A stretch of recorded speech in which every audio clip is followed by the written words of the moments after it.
My dear student, आज हम कक्षा 8वीं के एक चैप्टर है गुणनखंड, उसका अध्ययन करते हैं। कुछ सवालों को हल करने का प्रयास करते हैं।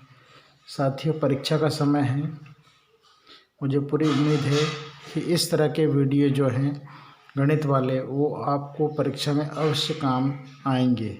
कृपया ध्यान से समझें और इसी के आधार पर और सवालों को भी, प्रश्नों को भी हल करने का प्रयास करेंगे। तो आइए हम गुणनखंड के कुछ सवालों को हल करके देखते हैं। गुणनखंड जिसे फैक्टर कहते हैं, FACTOR फैक्टर, इन्हें गुणनखंड। अब गुणनखंड क्या होता है? गुणनखंड को हम समझने का प्रयास करते हैं कि संख्याओं का गुणा के रूप में खंड खंड हो जाना, यानी अलग अलग हो जाना। जैसे प्राकृत संख्या होती, प्राकृत संख्या क्या होती? 1 2 3 4 5 6, इस तरह आगे जिन संख्याओं को हम गिनने काम में लेते हैं वो सभी प्राकृत संख्याएं होती हैं। जैसे यहाँ पर हम लें 10 के गुणनखंड क्या हो सकते हैं? 2 × 5। 20 के गुणनखंड क्या हो सकते हैं? 2 × 2 × 5, 2 पंजे 10, ये हुए। 20 के 2 दूनी 4, 4 पंजे 20। ये प्राकृत संख्याओं के गुणनखंड है। इसी प्रकार से और भी हम दूसरी संख्या जैसे 12 गुणनखंड क्या होंगे? 2 × 2 × 3, 2 दूनी 4, 4 3 12। ये सभी प्राकृत संख्याओं के गुणनखंड है। गुणनखंड का मतलब संख्याओं को ऐसे बांटना या अलग अलग करना या खंड खंड करना जिसमें वो गुणा के रूप में हो, तो कहलाता है गुणनखंड। दूसरा होता है बीजीय व्यंजकों का गुणनखंड। दूसरा हम देखें बीजीय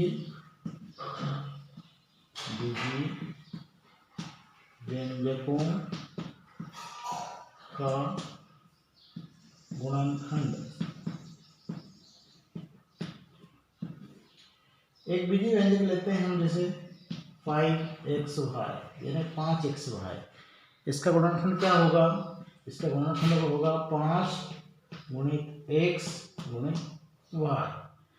5 जो है अभाज्य संख्या है और अभाज्य संख्याओं का गुणनखंड नहीं होता है।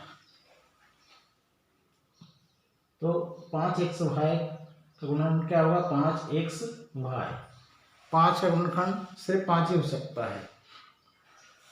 इसी तरह 3 का गुणनखंड करें तो सिर्फ 3 ही हो सकता है। तो अब इसके आगे हम इसका गुणनखंड नहीं कर सकते। ये ऐसे बीजीय व्यंजक जिनका आगे गुणनखंड नहीं किया जा सकता वो कहलाते हैं अखंडनीय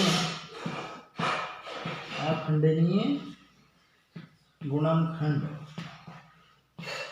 मतलब अब इस गुणनखंड को और आगे गुणनखंड के रूप में नहीं व्यक्त किया जा सकता, इसलिए इसे अखंडनीय गुणनखंड कहा जाता है। चलिए और हम दूसरे सवालों को हल करने का प्रयास करते हैं।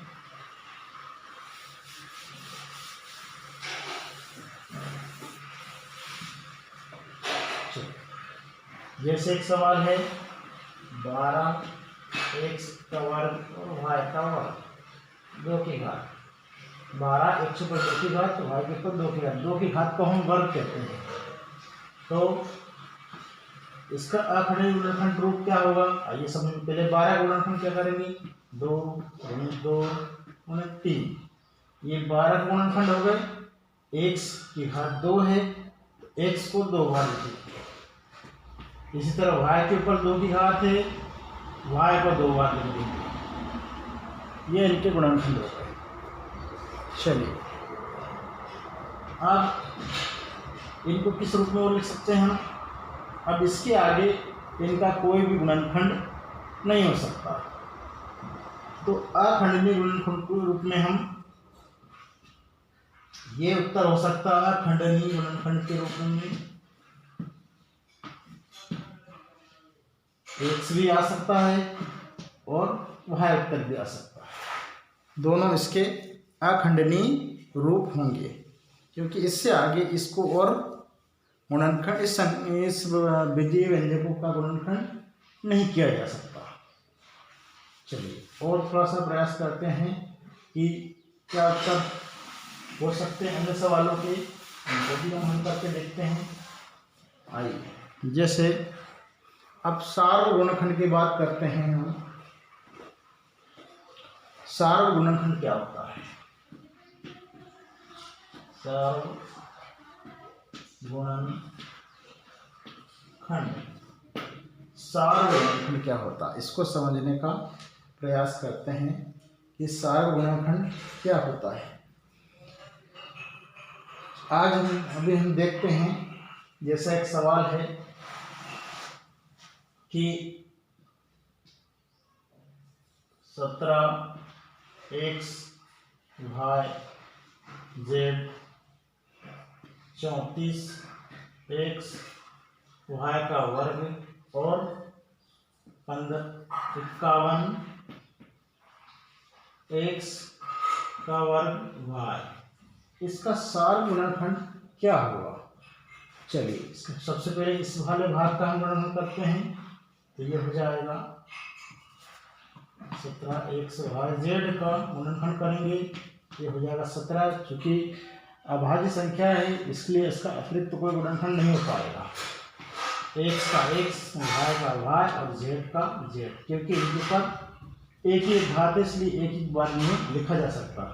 34x y का वर्ग, 34 को हम लिख सकते हैं 2 × 17, क्योंकि 17 दूनी 34 होता है, गुणे x के ऊपर एक घात है, x अकेला, y के ऊपर 2 घात है तो y को 2 बार लिख लेंगे इस तरह से गुणा के रूप में। तीसरे विजीय व्यंजक है 51x का वर्ग भाग 51 17 के पहाड़े में आता है, 3 × 17, 17 × 51, x घात 2 है इसे 2 बार लिखना पड़ेगा, गुणा के रूप में y की घात 1 है इसे 1 बार लिखना पड़ेगा।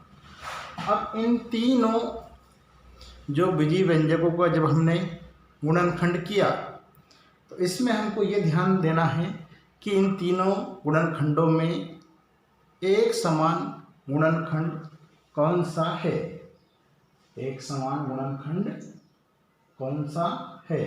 तो देखें 17 यहाँ भी है, 17 यहाँ भी है, 17 यहाँ भी है, ठीक है। और एक समान कौन सा है? x x x।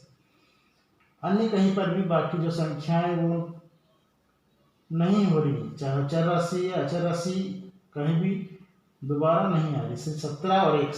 ये देखिए ये 17, इस पर अपन इस तरह से कोष्टक बना लेते हैं, डब्बा बना लेते हैं। ये जो है 17 × x, ये तीनों गुणनखंडों में एक समान है, अतः हम कह सकते हैं कि इन गुणनखंडों में का सार्व गुणनखंड 17 × x यानी कि 17x होगा।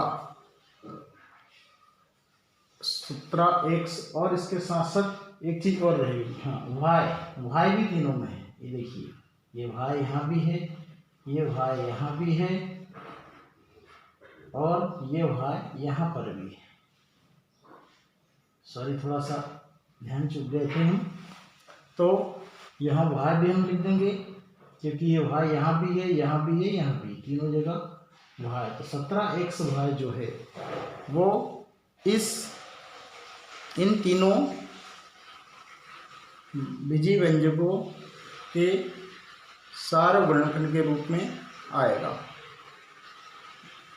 चलिए समझ गए। इसका उत्तर हम लिख देंगे, यहाँ पर नीचे उत्तर लिखें, उत्तर अवश्य लिखना है कहीं भी, उत्तर अतः 17x y z 34x y का वर्ग 51x वर्ग y का सार्व गुणनखंड